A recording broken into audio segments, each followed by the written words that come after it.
Hello, everyone.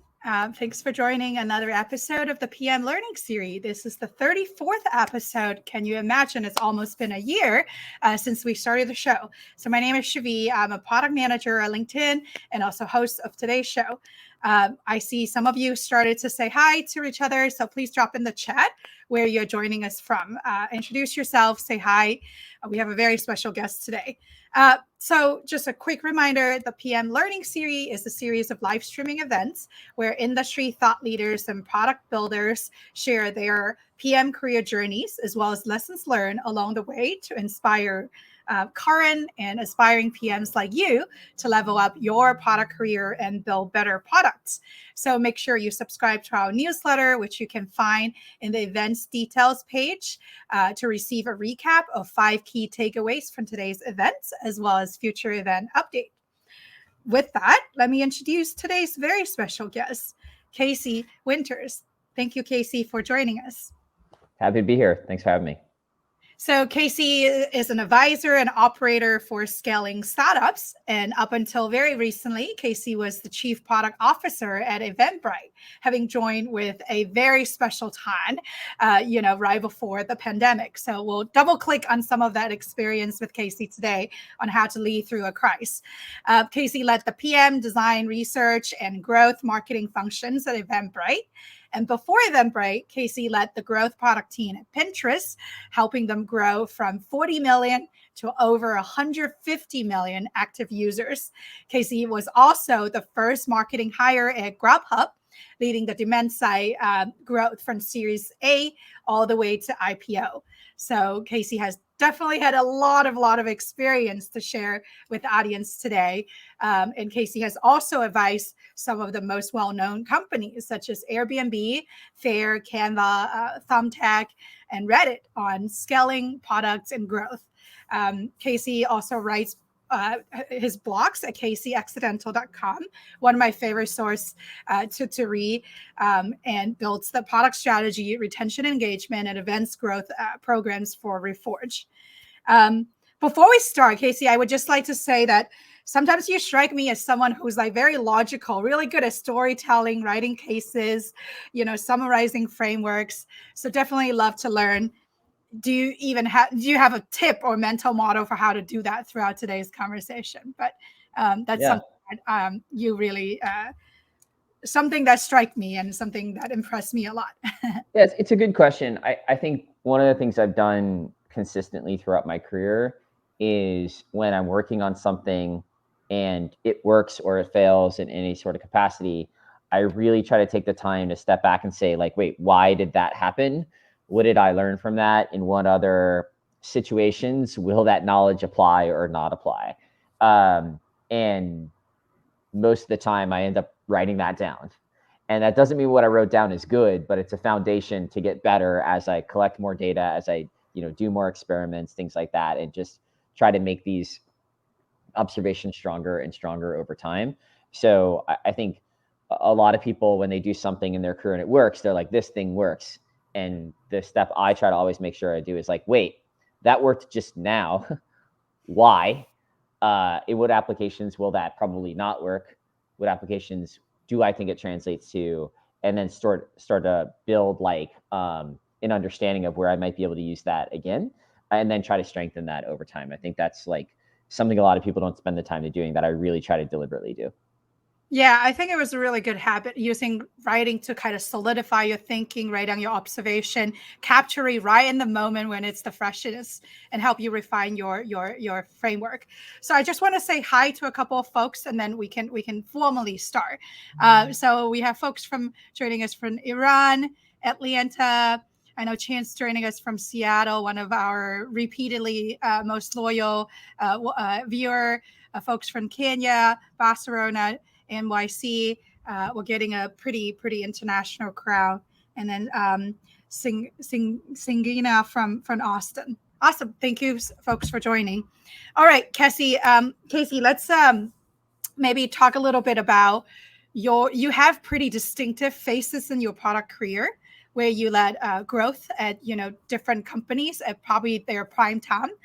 So let's unpack maybe some of them. If you can share specific nuggets or stories and learnings from those period, I think it will really help people to learn from your experience. So let's start with your experience leading the demand side growth at Grubhub from Series A to IPO.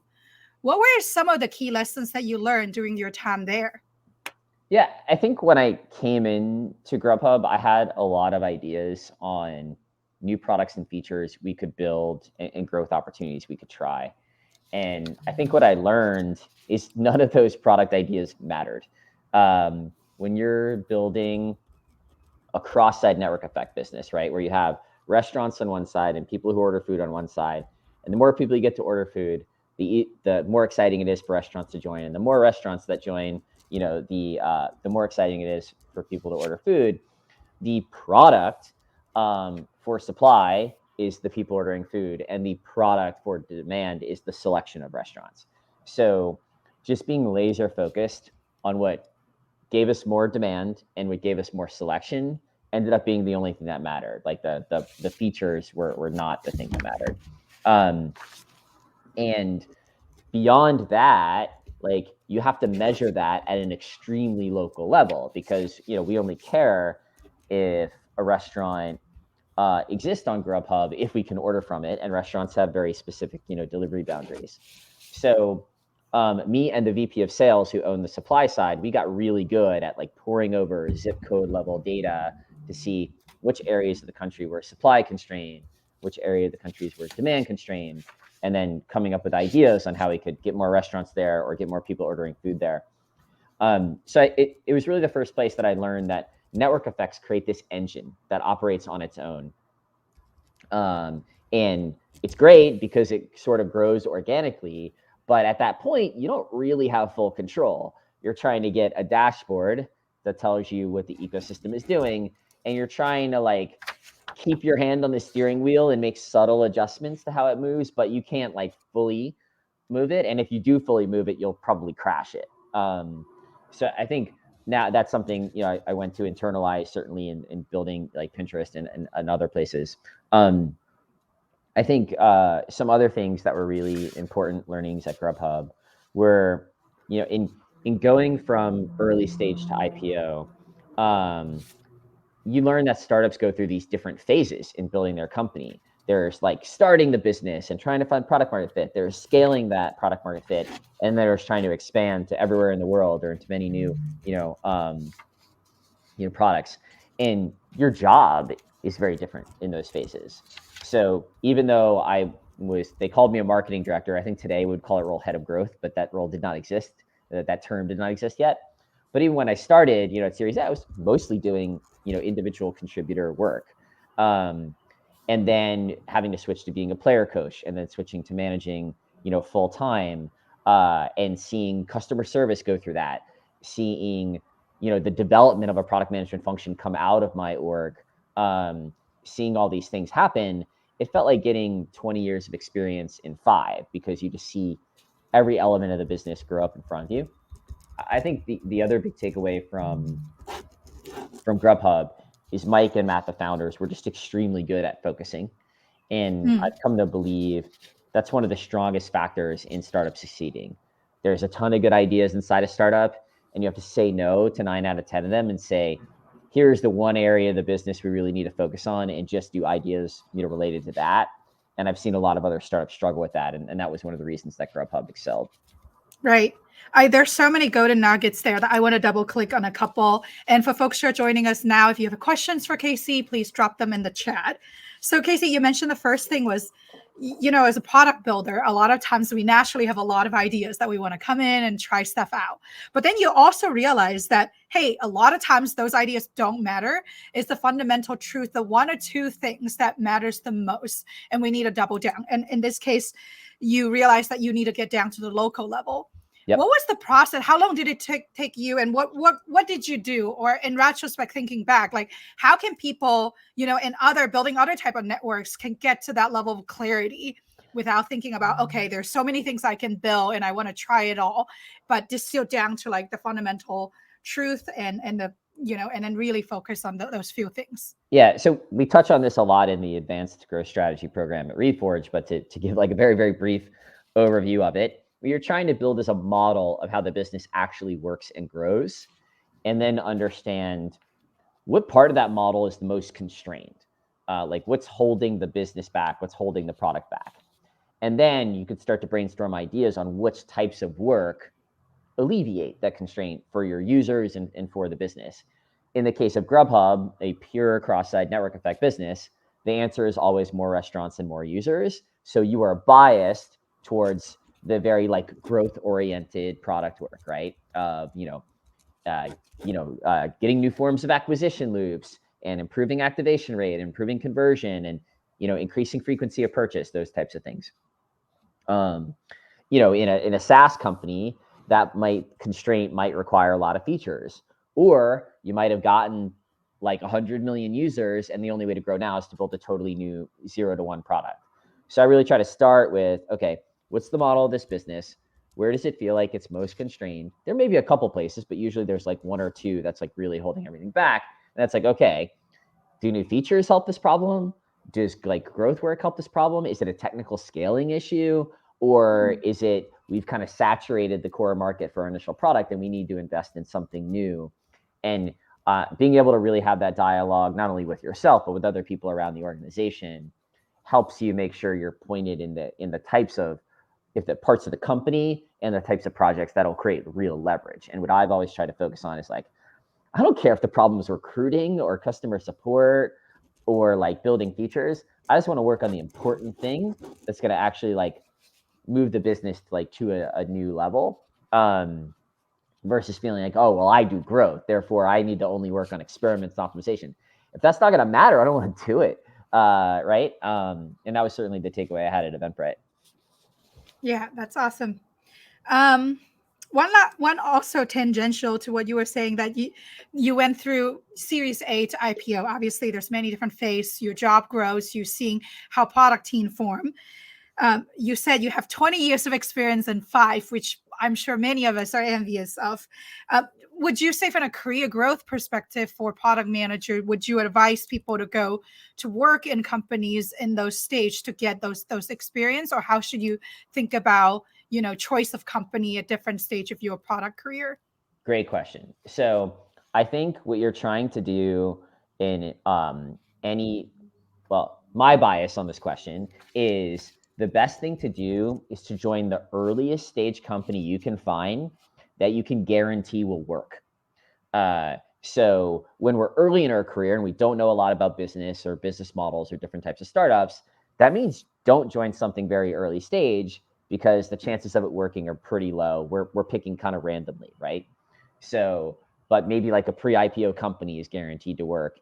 You could still get in there, learn a lot about what good companies look like, learn about specific business models, build some key skills, and then over time say, okay, what did I learn there that helps me evaluate earlier stage companies that maybe other people in the workforce won't be able to evaluate them in the same way? So I can de-risk an opportunity in a way other people can't. So what happened with Grubhub is I spent my first couple of years working at apartments.com, which is a marketplace. So I was able to learn that entire business model, how to make money, how to grow things, like learned a lot about SEO and email marketing and all these types of things. So that when I went to Grubhub, I'm like, oh, this is the exact same business model. I know which types of growth levers I can pull. I know which types of product levers I can pull in this business. I know it's got a profitable unit economics, and it felt less risky to me to join a company at 15 people than most other people at the time. And look, I had no idea it would turn into a $7 billion company when I made that decision. Startups just didn't get that big back then. But I was like, oh, this works, and I understand why it works. So if you can understand why things work, you can start to take a little bit more risk. You can go to a Series B company, et cetera. What the mistake a lot of people make is they go and join a company very early stage, and most early stage companies just are going to fail.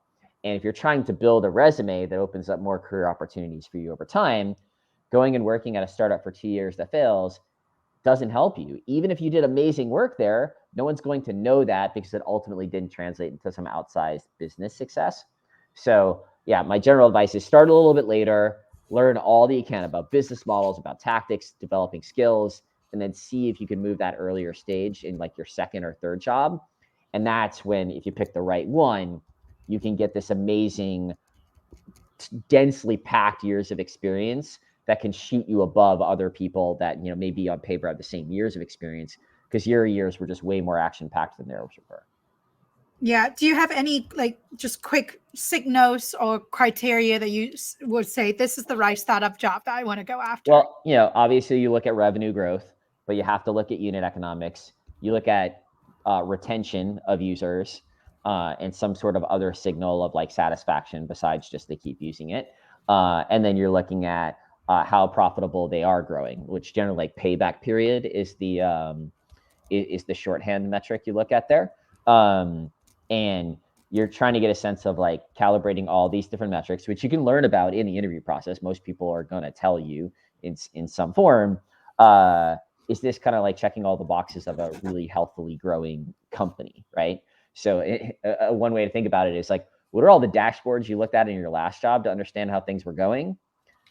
Try to get the answers to what those dashboards looks like at the company you're interviewing at to understand, like, is it really growing quickly? Does it have problems on like supply side retention or something like that really need to be fixed, so that you can make a really informed decision? That's really helpful. Thank you. Let's move to the second phase of your career, which you spent at Pinterest and growing it from 40 million to 150 million active users. What were some of the strategies that you implement there to help drive product growth and the key lessons there? Yeah. So not a lot of people know this, but Pinterest had kind of stopped growing when I got there, because Pinterest had mainly grown by sharing the content that people were saving onto boards into Facebook through the Facebook Open Graph. And Facebook just one day turned off the Facebook Open Graph. So all Pinterest growth of new users just kind of went away. So I had to find a new distribution channel, and I think we all knew it was going to be SEO. So we got SEO to drive a lot of traffic pretty quickly, because it was something I was very familiar with from Grubhub and apartments.com. The problem was no one was converting. So people internally initially thought that this was like just shit traffic. But I knew it was really because we didn't ask them to sign up. So our team threw up like a sign up modal as like a 2-day hack, and conversion rate jumped 50%. And every graph in the company at that point like kinks upward. But then the signups weren't activating as well as people who are coming in from other sources. So then people were like, oh, these are shit users that come from search engines. They're not good users. So then we rebuilt our onboarding flow for people coming in from Google. So instead of relying on friend data, we asked them what topics of interest they have, and then show them a feed of the best content related to their interest. And by optimizing that over a year and a half, like things like pushing people to sign up on mobile, and picking the best topics and properly localizing and removing features for new users that made the product more complicated, we doubled activation rate. So at that point, you have this really healthy growth loop of like, you distribute boards to search engines, people click on boards, they see a free preview of the content, they're asked to sign up. When they sign up, you activate them by showing them a feed of great content in multiple topics. And as they start saving content from the internet and from the feed, you have more content to share to Google. And that's still the primary loop with which Pinterest grows today. So I think a lot of people, when they start trying to build a new growth loop like this, they get beat down, because they're like, oh, I'm getting traffic, but it's not converting. This sucks. Or like, I'm getting people to convert, but they're not activating. This sucks. And it's like, yeah, you need to like go optimize every step of the loop to really get it to work, especially when it's new. And you can't kind of lose faith that you're pushing in the right direction. So I think that's something that like a lot of growth leaders, have to go through that process. And I think the other like most important thing that happened at Pinterest while I was there was Ben, our CEO. He made a radical change to how goals were set. He basically said to everyone in the company, your only goal is to drive more international growth, because Pinterest was very popular in the US. And it was just always easier to move US metrics like 1% to 2% than improve product market fit in other countries. But of course, if you only focus on the US has a capped amount of users you can grow to. And for us to become a sustainable business, we needed other countries to work. If we want to get beyond 300 million users, which is how many people that live in the US, we obviously need to get other countries to grow. And that worked out really well. But I had never worked on international growth before. So I traveled to all these countries and basically just watched people use the product and fail. And by fixing all those issues, we dramatically improved product market fit. I had also never worked on SEO internationally before. So we hired this advisor, Luke Levesque, who's now is the chief growth officer at Shopify. And I was asking him how to do certain experiments for SEO for international, because, like trying to isolate variables and be a good growth leader. And at one point he stopped me and he said, dude, what are you talking about? You do all of these things. And that helped me realize that I had gotten stuck in this like harsh prioritization of a mid-stage startup. And Luke, who was working at a bigger company, TripAdvisor at the time, was like, you're going to throw everything you possibly have at this problem to make sure you win. So like, don't pick one out of the 10 great ideas. Like, it's the opposite. Like, you gotta do everything to make this work, or else, Pinterest is going to be successful as a company. So we did throw everything at the problem of international growth. It did work. We did win. And that's something that's like that difference between like the scaling phase of a company and the expanding phase of a company, and in how you build product and how you think about things. So I thought that was really interesting. I think a lot of people ask me like, hey, why did Pinterest have like such success as a growth team? Like, it just feels like, you guys were like firing on all cylinders. And I think one other thing we did more internally is we iterated on our team the same way we iterated on our product. We experimented with process. We experimented with goals. We experimented with tracking. We experimented with training. And the team just got better at operating every quarter, in addition to shipping experiments that made the metrics better every quarter. And I think too many teams are just static in how they operate. And you're generally not going to get outsized performance if you keep operating in product the same way you were doing 2-3 years ago. That's really great insight. Thanks for sharing that. I wanted to talk about your last phase of your experience before I transition to some of the audience questions around product-led growth. There's a lot of interest in that.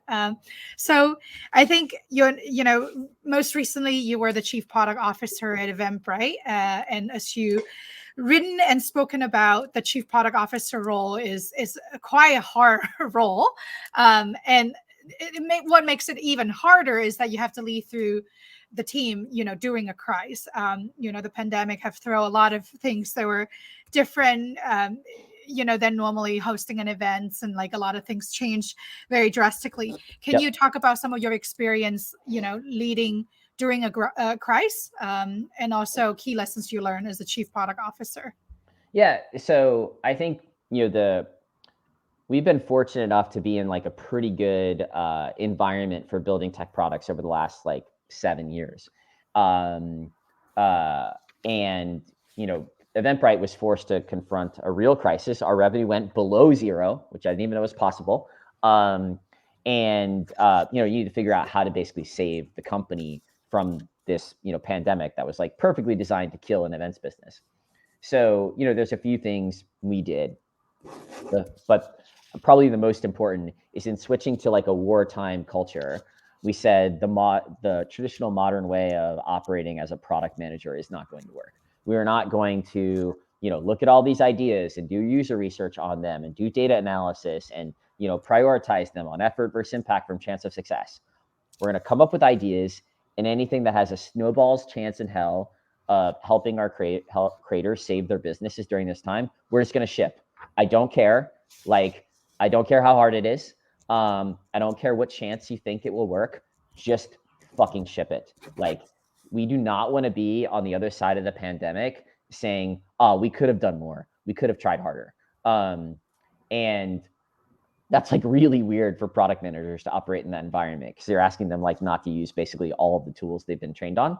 But what we did during that period of time is we just shipped dozens of products and features very quickly to help creators with all these different things, like to, develop credits and to easily postpone things. And, during this time, we also had to lay off 45% of the company and raise $100 million in debt. I rewrote the strategy of the product on a Saturday to share with, the executive team on a Sunday, so we could start pitching private equity investors on Monday. Like, the timeframes in which you do this stuff do not allow for a traditional product development process, and you have to feel comfortable just making calls and going. And what happened is we made a bunch of calls. It ends up we made pretty much all the correct ones, and we saved the business. And now the business is cash flow positive and growing, healthily. But a lot of people were really confused during that time. Some people really picked it up and grokked it, and some people didn't. So, I hope to never have to go through a crisis like that again. But I think some of the things we learned is like, okay, when there is like a threat, like we can respond, we can ship really good things to customers based on our intuition, and we can really impact, how well they're able to manage the crisis, as well as how well the business is able to manage the crisis. And I really wouldn't change anything about how we did it. So you mentioned about, just going to ship quickly so that based on intuition, and that's how we will help creator. How do you find that balance of speed in those wartime versus just being another feature factory, which people talk a lot about, wanted to avoid, getting into the spaghetti situation where you make it so don't complex. want to avoid being a feature factory during this time, right? Because normally the way we think about it is we want to be building the thing that's going to be adopted by our users that helps either drive more acquisition, more retention, or more monetization. And what I pushed the team to think about during this time is don't think about the individual features. Think about the bundle of all the things we could ship during this time. Do they or do they not save our customers' business? And if they do, that bundle worked. And we already said we did not have time to evaluate the individual things inside the bundle. Now, in a normal environment, we'd have time to evaluate the things inside the bundle and say, like, yes, we'll build, Casey's idea, but we won't build, Wiz's idea, right? Hi, Wiz. But you just don't have time to do that. So you have to say, like, don't do the results review on the individual feature. Do the results review on the bundle of features. And then when we get out of the crisis, we'll go back to evaluating like the individual features. You definitely don't want to be building a feature factory normally, right? But in this case, you only have one shot to save the business and a very finite amount of time to do it, like 1 to 2 months, basically. So that's like the dramatic shift. But yeah, hate feature factories normally. But now I'm just like, get everything out there possible we can do. And then when we save the business, we'll be high-fiving ourselves, even if 50% of those projects didn't work. Yeah. Thank you so much for sharing that. Like that was quite, again, I was saying earlier that I think you're a brilliant storyteller. So I think you give us enough of a context of like what that situation was. Well, almost coming up on time. So I want to touch upon one question that does get asked a lot. And today's topic is about unlocking the secrets of startup growth. And people have talked a lot about product-led growth. What do you think are, I would say, the top insight or pitfalls that you think people usually get wrong about product-led growth? And how do you see the future of product-led growth look like, especially, I guess, in the AI environment with so many startups like creating little things? Yeah. Well, I think it's less about AI right now and a little bit more about the macro environment, which is, this concept of product-driven growth started in consumer businesses, most popularly through Facebook, right? And the fastest way to grow is iterating on your product rather than just spending money on marketing and on sales. And as we took those concepts into B2B businesses, we were like, wait, we're not going to need sales to grow these B2B businesses either. We could just build amazing products that grow themselves. And of course, companies like Dropbox and Slack did that for a long time. But guess what? Both of those companies have sizable sales teams now. PLG does not replace the traditional, B2B growth model. It augments it, right? So now we're having people talk about something like product-led sales, which is, how do we get people initially using the product that then they become, product qualified leads for sales teams to, sign up the entire, enterprise, right? And I think now teams are trying to figure out, based on their growth model, what's the right mix of sales, ops, marketing, and product. And I think what most people are going to find is a mixture of teams working together on the holistic growth model rather than a traditional silo of sales is over here and marketing's over here and products over here. And they kind of don't even like each other. It's like, no, they need to be super tightly aligned. And yeah, if you're a Series A company, you might not have sales yet. You might just be growing, off of product usage. But eventually, if you want to sign up big enterprises, that's going to need to be a little bit of a sales process. So I'm really excited to see all of this happening. And I think the AI component is, if you're really mapping a sales process, if you're really mapping how you develop MQLs or PQLs, there's now just this new technology tool that it potentially, unlocks new solutions to increase conversion rates, or, to increase close rate, or to train sales reps better. And we're just like at the, first pitch of the first inning in learning how this technology is going to enable new things. Like certainly in sales, they already have things like Gong, which I think have demonstrated a lot of value, but every step of the loop, you're going to see innovations that are going to be made possible by AI that didn't exist before. And I'm just excited to see it play out and start playing with it and see, where different, things can have impact. Do you so right now, sometimes what I see on LinkedIn feed the most, and I personally have curated, I guess, over 100 AI tools that I'm trying to play with. They're all like similar but slightly different. What do you think will help company win or scale in this sort of proliferation of a new kind of AI, like almost like a renaissance, right? Like everybody's creating a little AI startup. Well, What do you yeah, think the landscape is going to evolve? I think some entrepreneurs are making the same mistake they made with blockchain and crypto, which is like, I'm crypto for X. And now it's like I do AI for X is what everyone's like pivoted to. And it's like, dude, no one actually cares about the underlying technology. People care about the problem you're solving. Turns out crypto didn't solve any problems. So like we've like cast that technology mostly aside. AI is already proving to solve a lot of problems well, which is why like ChatGPT has been so popular. But the focus is on like, what's the business problem? What's the consumer problem? Is AI even the right sort of technology to solve it? And in a lot of cases, AI opens up new opportunities to solve it that just weren't possible before.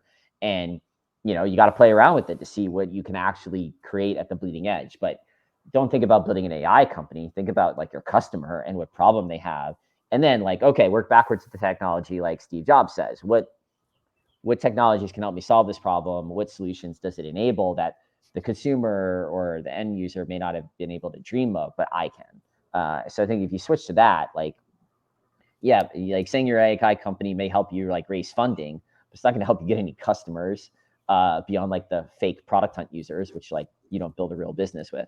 So that's the advice I would give to entrepreneurs on this. Yeah, for sure. It's still the fundamental truth of product management is what problem you're solving, not falling in love purely because of the technology. All Absolutely. right, we're coming up on time, and thank you so much, Casey, for sharing your wisdom and a lot of lessons with us. Usually, at the end of each talk, we ask a lightning round of questions to our guests that you can answer in 60 seconds or less. Are you up for the challenge? Sure, let's do it. All right, drum roll. Okay, first question. What is your current favorite product and why? Spotify, because I was a music blogger for 5 years, and to just have pretty much every song I've ever listened to like available right next to me is just an unbelievable phenomenon. As someone who used to like collect hundreds of thousands of MP3s and CDs and all that stuff. That's awesome. And who would you say is your product role model who has been most influential in your product career? Oh, geez. I think there's quite a few people who have been helpful in terms of their writing or just in terms of their mentorship. Yeah, certainly like Luke Vec was very helpful to me in my career. Scott Belsky, who's most recently the chief product officer at Adobe. I think he's written a lot of interesting things. Yeah, maybe I'll stick with those two, but I could probably like come up with a dozen more. Yeah, for sure. Okay, what's one final piece of advice or resource you would give to PMs who try to level up their career? I know one resource is your blog, caseyaccidental.com. Do you have anything else or advice that you want to share? But I think this is what we built Reforge for, right? Is to help product managers, marketers, designers, founders level up. So there's just so much amazing content there. That can be applied to like your work day to day, and we're continuing to build out more. So obviously I recommend that, which is why I spend so much time on it. But I would say piece of advice is just like focus on where there's leverage inside your job so that you can learn quickly. And if you're learning new skills, if you're learning how to have impact, the opportunities that creates for you in your career inside the companies are just immeasurable. Don't care about title, don't care about promotions, care about just shipping impact to the business, and finding places where you can do that, and everything else tends to work out. Love that. Thank you so much. I think your session have really resonated with some of the LinkedIn community members. Such a great talk from Stephanie. Yes, it's recorded. You can just come back to the same page. You can watch the replay. And we actually have most of the folks watching replay versus joining live for the most part. But thank you so much, Casey, today for your valuable sharing. And Tam, we'll send out, again, a recap of key learnings on Wednesday's newsletter. So folks, please subscribe in the details section of the events page. And yeah, we'll share insights that Casey shares, as well as links to his blog, so you can read more of his writings. And yes, Reforge program for those who wanted to sign up. And yeah, thank you so much again, Casey. It's our honor to have you. Yeah, thanks everyone for tuning in. All right, thanks everybody. See you on Friday.